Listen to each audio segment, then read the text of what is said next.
It is. Good afternoon. Welcome again, everyone. Today's live video webinar with Felicity and guest, child maintenance difficulties in South Africa. Felicity, how are you doing? I'm good, thank you. Improvising, but I'm absolutely great, thanks. Yes, it's super hot. It's super hot inside. You're lucky to be outside. I am, and I cannot put the aircon too loud or too hard on because you wouldn't be able to hear me. So that's one of the things. So Felicity, what happened in the last week? What's happening? Um, yeah, so I would just like to just share with you and particularly the viewers is that from a few of my coaching sessions, there has the women, my coaching sessions have been with women the last week. They've all had great success. One An important aspect of making an application, whether it's a first-time application or an arrears, is one's emotional state. And I'm really, really aware of that. And for legal practitioners, they don't really understand that because that's their job. They do this all the time. They don't have an emotional attachment to it. It's another kind. And I don't mean that derogatively, but it's a fact. But for each individual person, it's personal. And the courts represent a place of authority, and it is intimidating for most people, particularly if it's your first time or if you've had a previous experience and a bad experience. So a lot of aspect of my coaching is actually dealing with the emotional aspect of it, making them aware of what to expect and coping techniques, relaxing, calming techniques, and go through all that well. And it really echo. So it's then to just explain to them what to expect, because what we expect and what actually happens are two different things. So I go through what the real expectation is, and that is to not expect really to be helped from a understand compassionate point of view, So just and then in that is the confidence also comes in knowing the act and knowing how to present your case, and how to defend your evidence or your requests from an unemotional point of view, because we know that emotions don't really have a place in law. It's deal with the facts, but the emotion aspect is a big side. And then I just prepare them on how to just in a very neutral way to bring people back to the act if they are digressing from the act or saying things that are not really within the framework of the Maintenance Act, which we know happens a lot. But to do it in a way that is not arrogant or anything, because that also is a form of alienation. Anyway, so I go through all of those aspects with clients, and that each of them actually had like great success, different cases. The one mother got more than what she was prepared to, the absolute minimum that she was prepared to accept, and that was in spite of him arriving at court with 3 attorneys or 3 lawyers, with 3 legal representatives, and she was unrepresented. And that she managed to hold her own. She did like ring me in the morning and go, I can't breathe, and I just like took her through breathing exercises, and it's important to stay centered and to just focus on the facts and try not to get roped to an emotional response. And then later in the day, she messaged me to say that she got more than what she was prepared to settle on, and that she was calm, and and thank you for the coaching session. So so and that's all before we get into the actual forms, because once the forms themselves are so confusing, Mohammed. I mean, they appear to be simple, but they're not. It's not to the ordinary person. There's not many people who sit and fill in a JD 101 and go, oh, that's easy, I can answer that. I mean, most of them come back to me and go, can you check it? And invariably that misinterpret it. I think the problem also is, Felicity, that those forms are all created, I think, close to the time the Act was promulgated in 1998, if I'm correct. So it needs to be modernized. It's 23 years old. Um, but Felicity, on that specific note, I think the individuals themselves, despite the act, the form being complicated, etc., they still need to look beyond that and make sure that every single thing they require to prove the maintenance amounts must still be presented as best as they can. But a funny comment early on, he didn't. Yes, he did appear in court with his three lawyers, but usually it's the attorney, the candidate attorney, and the advocate. So that those were the three lawyers that appeared for one of your clients early on. Felicity, I will go through that forms quickly. You have the form in front of you. I'll screen it on the screen. And whatever you speak about, I can comment afterwards. Once we're ready, the viewers can see it as well. Let's start from the first page. I think, is it? Yes. Sure. It The starts. first page is pretty simple and clear. It just asks for the relevant information of the applicant, of the defendant, and the details of the child. Sorry, I'm just turning the page. And all of that information is relevant because that is your reference number. Our ID numbers become our reference numbers. So if we lose our court case, our case number, they can still access it via our ID numbers. So when one approaches the court, it's important to try and have all that information because although it's allowed there's provision in the Act for the courts to, or the owners, I don't know if that's the correct word, but if you don't have the details, that they have the mechanisms to actually find those details. But I mean, if you don't even have an ID number, that's really problematic. A lot of people only have a telephone number, and we know that those are disposable. You can get rid of that and get a new number, and then what? So it's really important to have all the identity documents and the place of work and the residence. And to try and do it yourself, because then at least you've got it. Because if you make the application and you don't have that information and expecting the courts to find it, you have no control over when it's going to happen. So to expedite your case, it really is in your own best interest to go completely prepared and to have all that information. Yes, Felicity, especially with the address of the party. Yes, there is maintenance investigators. We know that, but they are unfortunately busy, and for somebody to find someone, it can be very hard. Therefore, before you approach a maintenance court, first make a concerted effort to at least obtain the person's work address, home address, cell phone number, which is very useful because once someone gets a phone call and say I'm the maintenance officer, etc., they usually do comply. And identity number, if you can.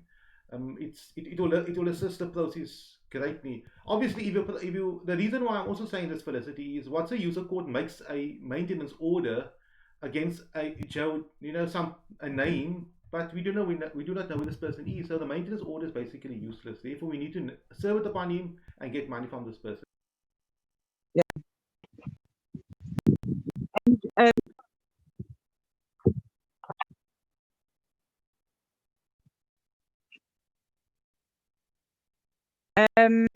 Yeah, so that's this page, and the second page is also just elaborating on the relationship to the child, and then space for the children's details, their names, and the amount and the ages.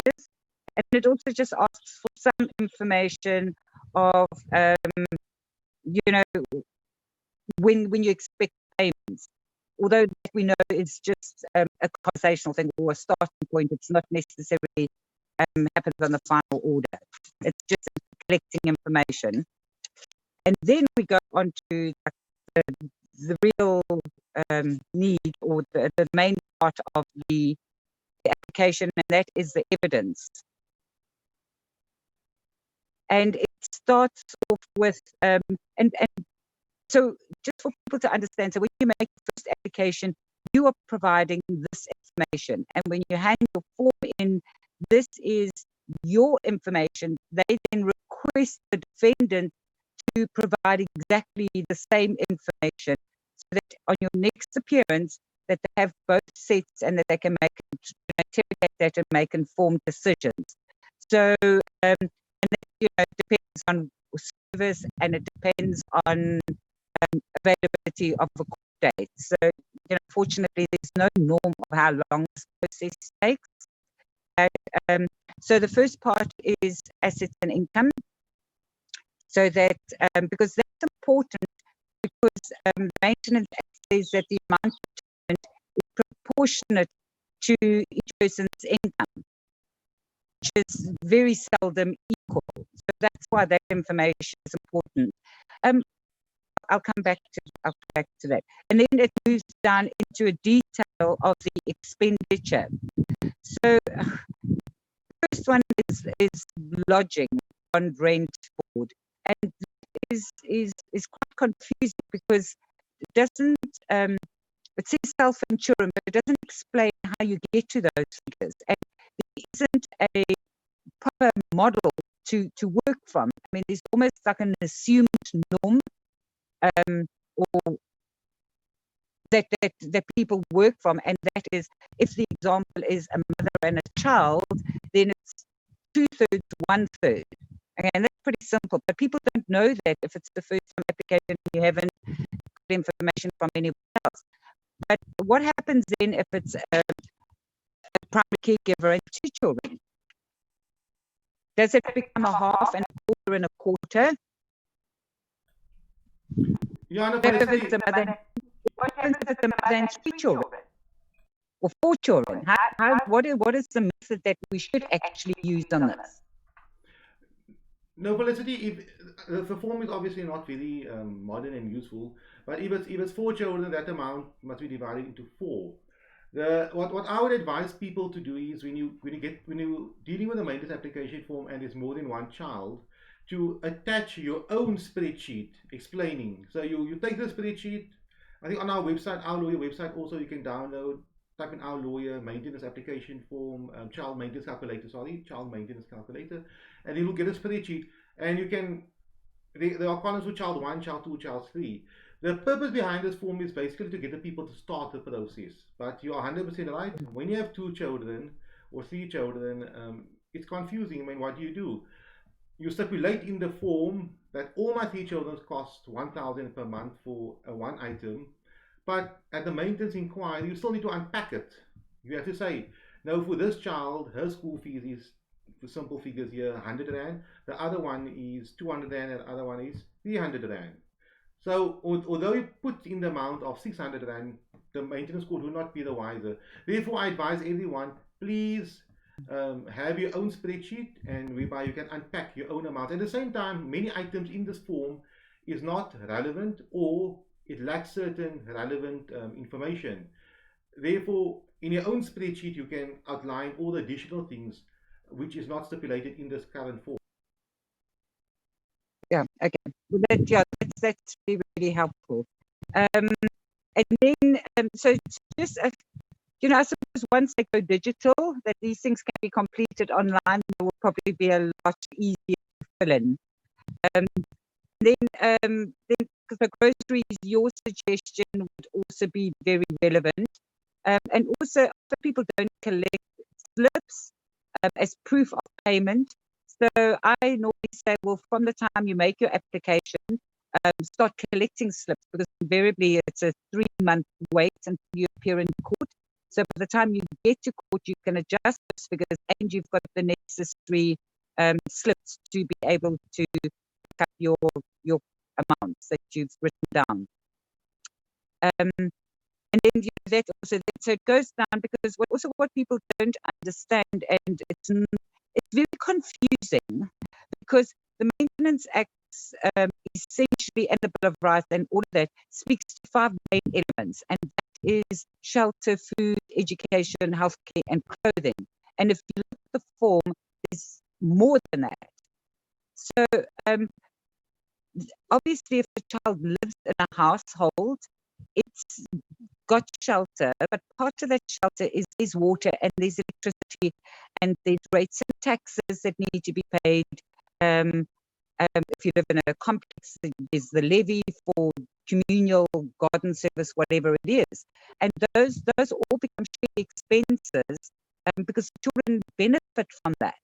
So, yeah, people just don't understand. When they get to court, they don't even take those things into consideration very often. And they just stick to those 5 basics that are mentioned because that is the provision. That is the absolute least. And I think that is the point of it, isn't it? That those 5 elements are the absolute minimal.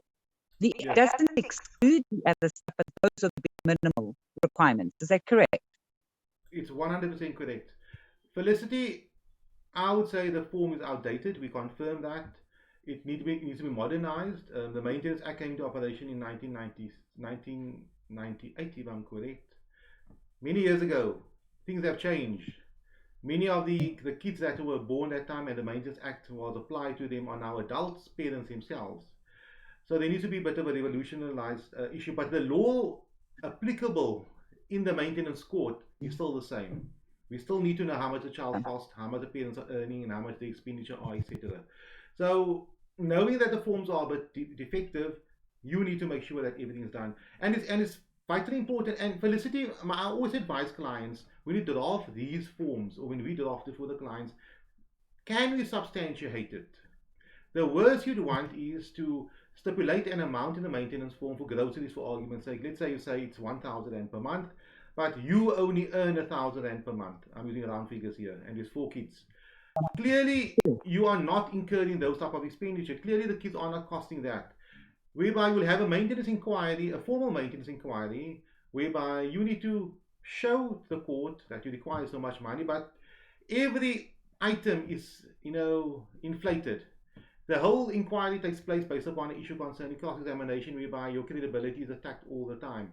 Therefore, apply your mind properly, because there's no legal obligation upon the other parent to maintain the adult parent, the complainant. That's clear. The obligation is for the minor kids.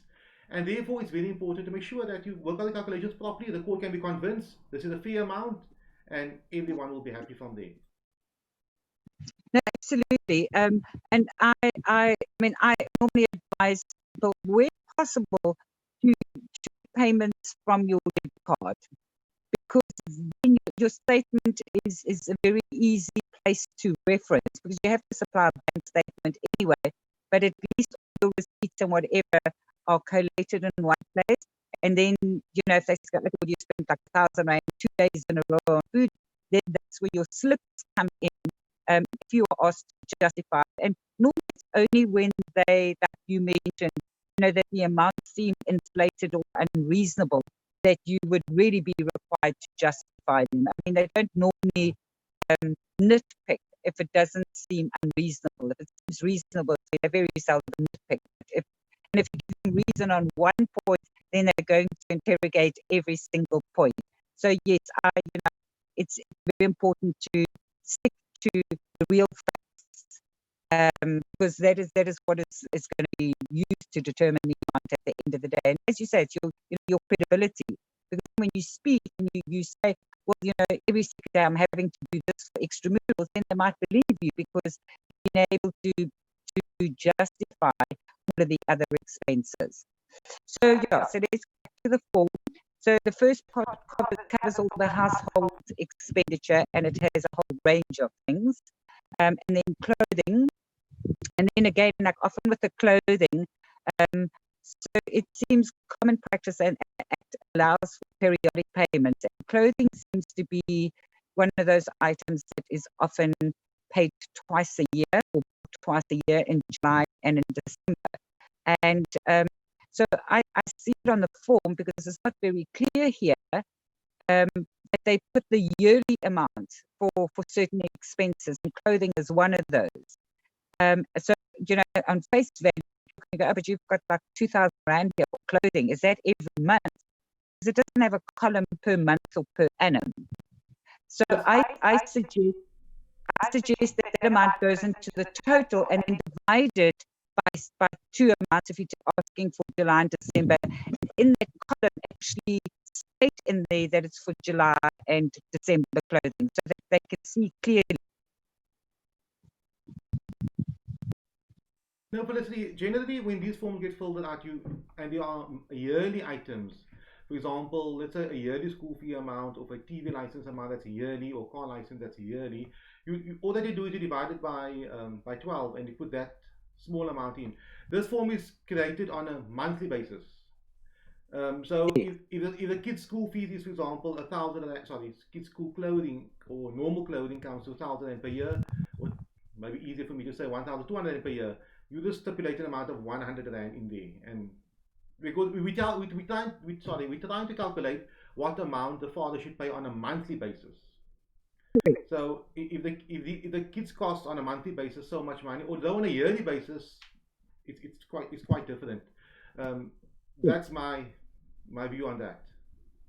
Yeah, well, that's exactly what I tell them. I tell them to start do a rough copy first, so that you can hash through and get it correct, and then on your official form, do the total and then work backwards, because then it's easier to understand than try to work it the other way around. And then there's transport, which I'm not going to go through in detail, but it's the same principle that applies there for installment insurance, maintenance, fuel, license, parking, etc. Because if you are having to transport your kid to school every day and you're having to pay parking, well then obviously parking is relevant. Or if you take it out to extramural activities and it costs you 50 rand every time you go, then it's relevant because it's part of those costs. And then the next item on the next page is educational expenditure. I'm not going to go through because we've discussed the methodology of all of that. And then medical expenses. So I had a situation the other day where there isn't actually a column for medical aid on the form. So, it talks about dentists, medication, hospital, other medical expenditure. And that is it's not everybody has their own medical aid. Some children are on their father's medical aid, and some children are split. So it can be quite complicated on some applications.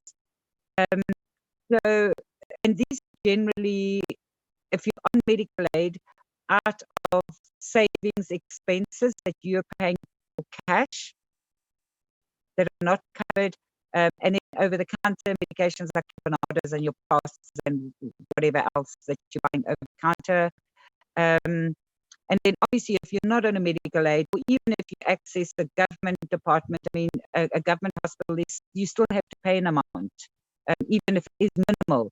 So that needs to be broken down. And again, like you said earlier, that if it is a lot more complicated, then have an extra so that you can include it with a more detailed breakdown on the expenses.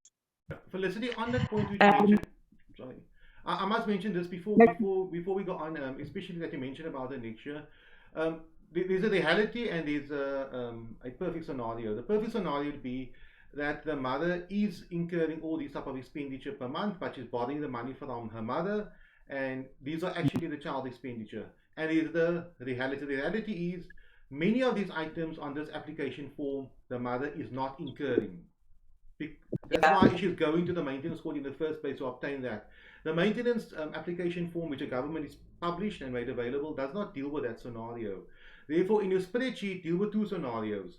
Or maybe place a column in over there and saying these are the actual things I am currently paying for the minor child, groceries and clothing, which is the general thing. And these are the things which a minor child requires, which I'm not currently paying for. And so we have two amounts currently and what we require. So obviously the father's or the mother's maintenance obligations, whoever will have to be paying maintenance, will be based upon the actual thing what the child requires. Because if the child requires clothing, but you have not bought a single item of winter clothing for the last year for the minor child, the father can't come or the other party can't come and say, no, but this is not an expense. It's not an expense because you are not contributing and I do not have the money for that. So I have two columns where that is concerned. That's just my quick 2 cents on that. Thank you for raising that, because I had a situation with the other day who said that she lost her job, but the mother had she moved in with her mother, and the mother was picking up these expenses. and that's the rent and the clothing and the medical and most of the child's expenses. And she said that the agreement between her and her mum is that as soon as she's earning an income, that she actually has to pay some of that back, because in these scenarios, the grandparent is taking out of their savings to provide for the they often don't have an income, so they're taking out of their savings, and not many are in the position where it doesn't matter. I mean, that income does matter. So they have an informal agreement whereby as soon as there is income, whether it's getting maintenance now or you have a job now, that you have to start repaying these.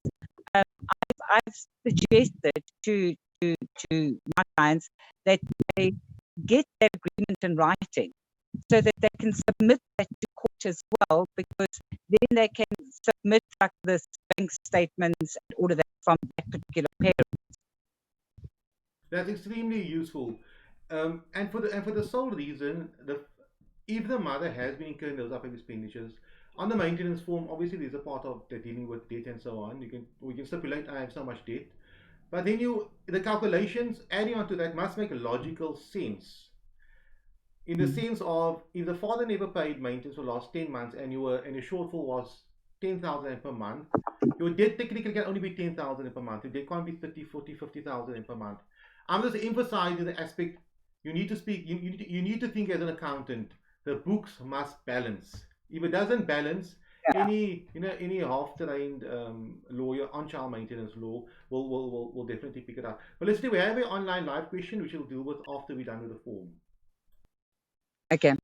So then, for medical expenses, then we have insurance, pocket money allowances, holiday entertainment, recreation, maintenance of the household. I mean, kettles break, toasters break, brooms break, all of those kind of things. And then it goes like the rest of the stuff: personal loans, security, membership fees. It could be a gym. It could be like a national parks green card or something, recreational thing. Religious contributions, gifts. Children go to a lot of birthday parties. TV license, and then reading material, lease, credit agreements, and pets. So that is then the last one is for unspecified items. But, also there's these things that I often have that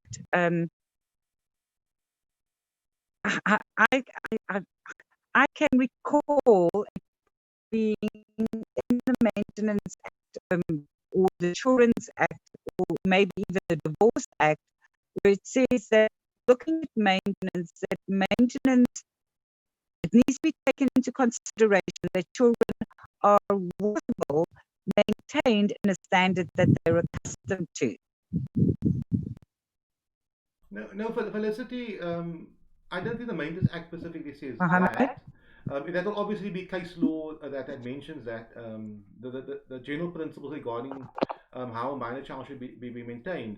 So in applying that principle, it's a well-known principle that kids, in applying the best interest of the child principle, if a child went, for argument's sake, to a very good private school, and the parties separated, and now you're saying, no, I just want to pay for a normal school that is not as good as a school the child is used to, despite me being able to afford it.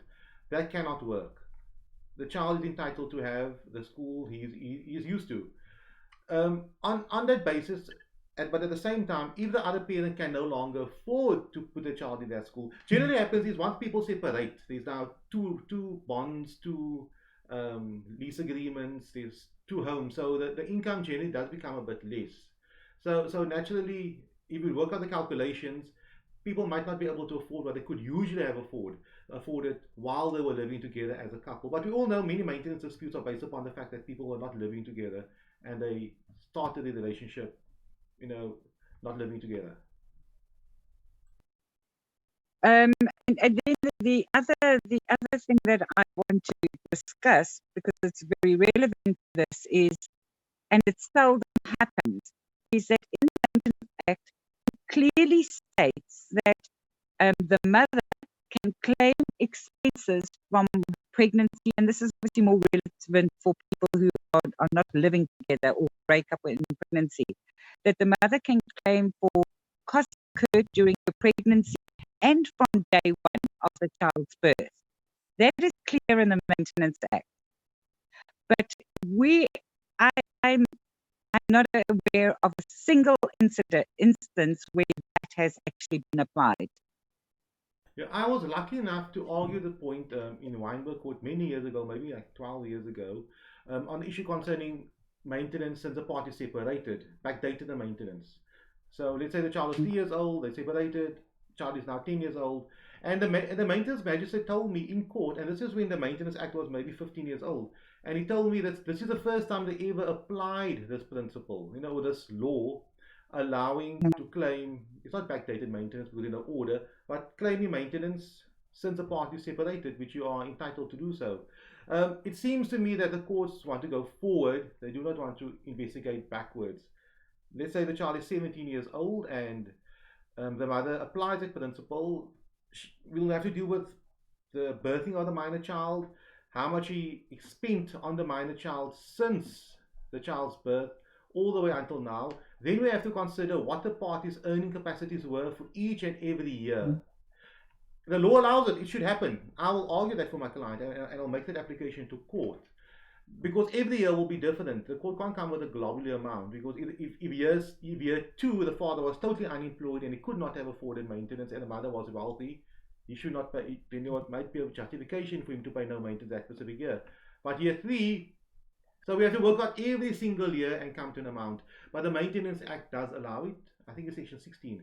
It does allow it, and it needs to be applied. And you need to fight for your rights to obtain your maintenance. Well, a mother tried that in the court the other day, and the maintenance court instructed her to go to small claims court or to go to civil court, and they didn't do that. She was not advised and just accepted it. I have no idea what the maintenance court's reasons for doing that. It could be, as I mentioned early on, the cumbersomeness. It might cause a maintenance inquiry to take many, many years to be finalized because we're not going what the expense of the kids are now. We need to do a maintenance inquiry for each one of those years. And evidence could be missing, information could be missing. And what if the amount is 1 million rand and the guy can't afford it? Is it worth the energy? Felicity, I'm not giving my opinion on this issue. I'm trying to think how the maintenance courts are thinking. But they should do it. The law allows it. The law allows it. Yeah, I know, and you know, this part of educating people is they must insist on the enforcement because it's there. You know, the thing is where it starts getting complicated is it in the best interest of the child? Well, you know, the child has survived 10 years without any support from the father, but that's not what the law is. The law says that both parents have a legal obligation from the day that the child is born. So, you know, I just keep saying that we insist on our rights and insist that they enforce the Maintenance Act, then they will just eventually just realize they have to do it because they have to. If we insist, then they will. But if we don't, then, you know, why should they do it? It's extra work. I also think that there's room in the act because it says what is fair and reasonable. So, and it also that mediation takes place. So if somebody goes to do an application and they haven't supported for 10 years, that there is the option to mediate an agreed settlement and go, okay, well, you haven't supported for 10 years, give me a lump sum, I'll accept a lump sum of 20,000, 30,000, whatever, minimal amount, but it's the principle of getting something back that you can use to invest forward on your child. Because I mean, you've spent that money already, but it doesn't mean to say that you shouldn't be compensated for it. And is that in the best interest of the child? No, it's not. It's, you know, the best interest of the primary caregiver because they've spent that money. So it does get quite argument. It does become quite a legal argument, and it certainly would help if you had a legal person representing you. But I think that if you understand the Act and the provisions, you can still argue it as a lay person if you understand it. Yes. Felicity, I would advise people, because of the issue, do not wait 10 years to apply for maintenance. If the party does not pay child maintenance, um, make the application immediately. If from an evidential point of view, even if the maintenance magistrate tells me, Mr. Abduroaf, we will hear the application, it will be so hard for me to prove my case because of all the possible scenarios that might arrive. Because in year 5, the parties were living together in the same home. Um, in year 6, this occurred. In year 7, that occurred. How do I, as a legal practitioner, present a claim of which is more than 10 years ago? And that's why we got the principle of a prescription for civil matters, not the maintenance matters. The maintenance claims don't get prescribed. Is that you should sue for damages within 3 years, because if within 3 years some witnesses are alive, the mine is still working and everything. Bank statements. I'm coming back 10 years later. I mean, where do I get bank statements of 10 years? Yes, it's technically possible to go into the bank's archives and obtain those specific bank statements, but how expensive would it be? On that principle, where I'm going to with this is the lesson we can learn from this: if somebody does not pay child maintenance, approach the maintenance court immediately. Do not do so later on, because then all the type of discussions will take place. No, I gave the lady cash money every month. I gave her cash in her hand, and then she says, "You did not give cash in my hands." Then the argument will come about this. But if I didn't give a cash in your hands, why did you do nothing? Why didn't I go to the maintenance court? It can just become a evidential disaster at the end of the day. Therefore, apply as soon as possible.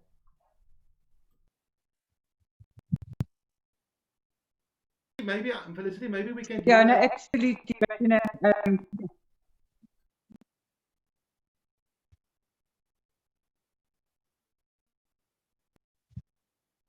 Sorry, I lost you.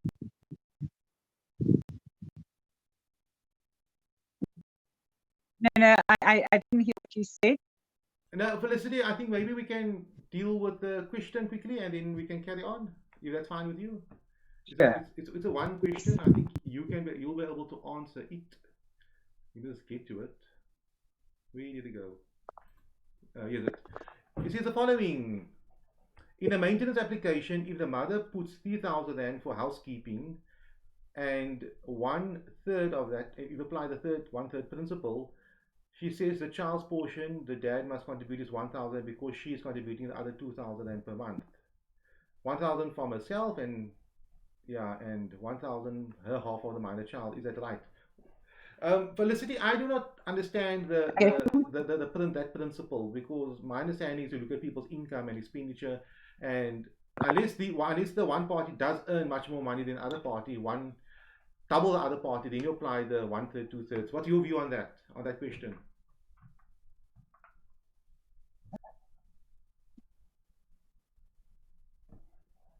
Okay. So what people don't just to let's deal with that, because the next part of the application is what happens with the form is essentially you have direct expenses and you have indirect expenses. Now, the direct expenses are pretty easy. You get to a total and they get divided proportionate to income. The indirect expenses, you total indirect expenses, which are things like your rent, your electricity, your water, your shared expenses. What the applicant doesn't understand, so say for example, your shared expenses, which includes your rent, comes to 6,000 rand. Okay, the father is not liable for that 6,000 rand because that needs to be divided proportionate to incomes, because your costs are separate from that total. So that's a child's total. You're still having to contribute to the child's expenses. So that 6,000, like the direct expenses, will be divided proportionate. So in the rent, for example, if the rent is 3,000 and the child portion is 1,000, the father's contribution is a portion of that 1,000, and the primary caregiver, the mother, pays the other portion of that. There's often this misconception that applicants that the father is responsible for the child's portion in full. No, it's not. It's proportionate. Yeah, and Felicity, it depends also. No, the law is a law. When I'm litigating these type of issues, and the one party will, if it's convenient to them, then they'll argue the 1/3, 2/3 principle. But that I never saw that principle in any case law. I do not think there is such a principle. It might be a principle of convenience, But at the end of the day is a parent is not responsible to maintaining the the parent of the child, the other parent of the child who has primary care or is claiming maintenance, his or her new spouse, his or her stepchildren, and so on. I can't hear you. You're breaking up. Yeah, that's fine. So can you hear me now, Felicity? Is that fine?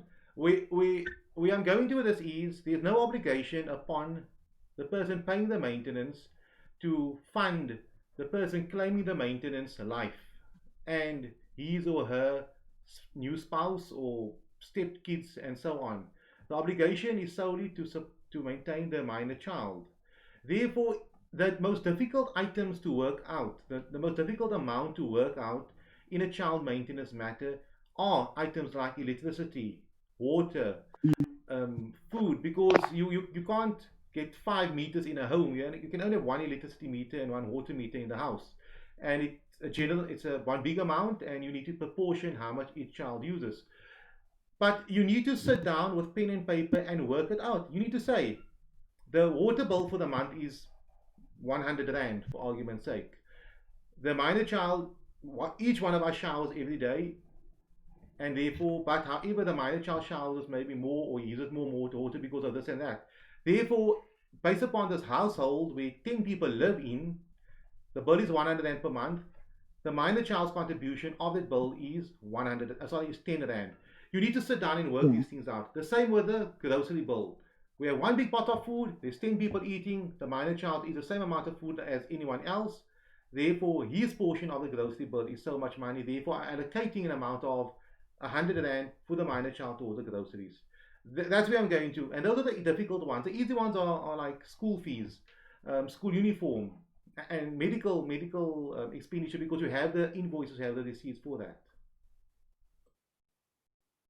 Yeah, absolutely. And then, that is quite relevant, because the question also comes up when the non-primary parent has the children for a month after holidays. The question is often asked, or they just withhold maintenance for that particular month. And the truth of the matter is that your fixed expenses are still applicable for the month. The only variant would be things like food, really, and water and electricity that might be slightly increased. So, there's this concept, well, the kids are with me, I'm not paying any maintenance this month. It's crazy, because then that just becomes arrears, and there's another court application. And so there's a lot of educating that needs to take place in this just the whole shared expenses of children. Yeah, therefore I advise people, please, before you approach a maintenance court, or while you're busy with the process, learn the law, learn the topic, read a bit, spend a Saturday afternoon Googling and reading articles, watching videos like these, so you are well educated. When it comes to the issue regarding school holidays, it's COVID-19 now, and I'm certain a huge issue has arisen with many parents regarding the expenditure of children during this time, whereby the father had to have the kids for 2 weeks, but he had the kids now for entire month, or vice versa. On that specific point, Felicity, I would advise parents, all parents, to please be reasonable and try to discuss these issues, come to some type of agreement. But going a few steps back, when you're in a maintenance inquiry, open your mouth. I mean, we also quote in December time, the minor kids will be with me for half the school holidays.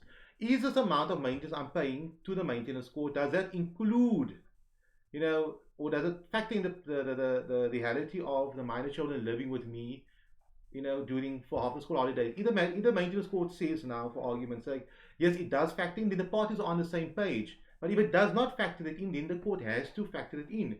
Therefore, you need to speak and vocalize your concerns going forward regarding a maintenance order. Yeah, absolutely. I think that what a lot of the advice shared or experiences shared are helpful. So one of those issues are like medical aid, for example, that I see very often is very problematic, particularly if the child is on the non-primary caregiver medical aid. how problematic it is to get a copy of the card, to get pre-authorization procedures, to be reimbursed for out-of-pocket expenses. It becomes incredibly difficult when relationships are equanimous. So I advise people that where possible, if you're wanting to manage, and it really is more managing than controlling.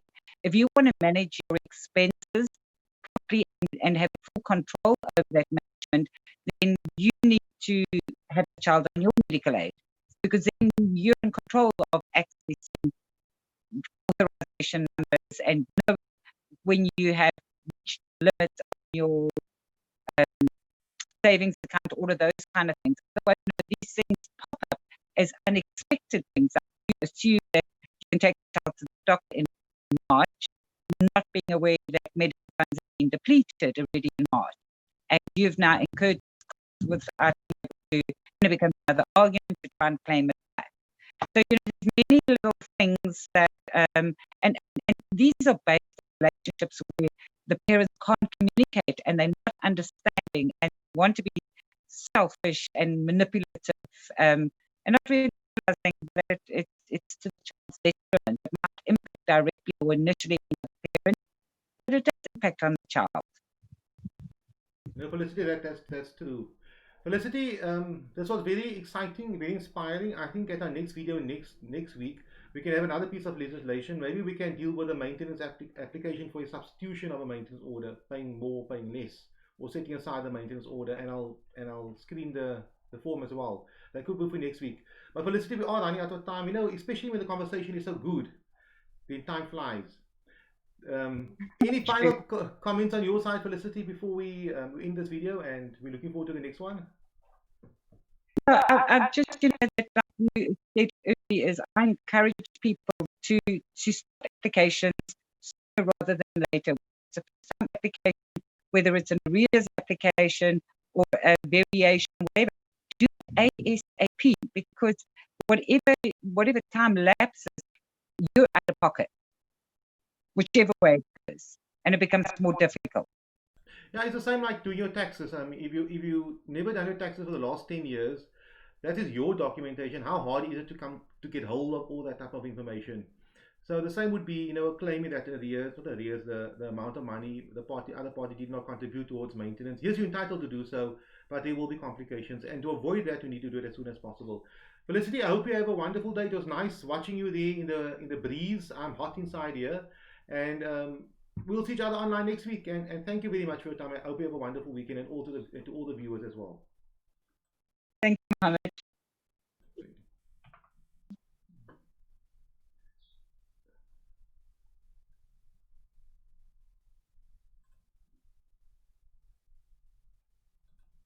Felicity, are you still there? Okay, wonderful. I am. No, wonderful. Let me just end this video quickly.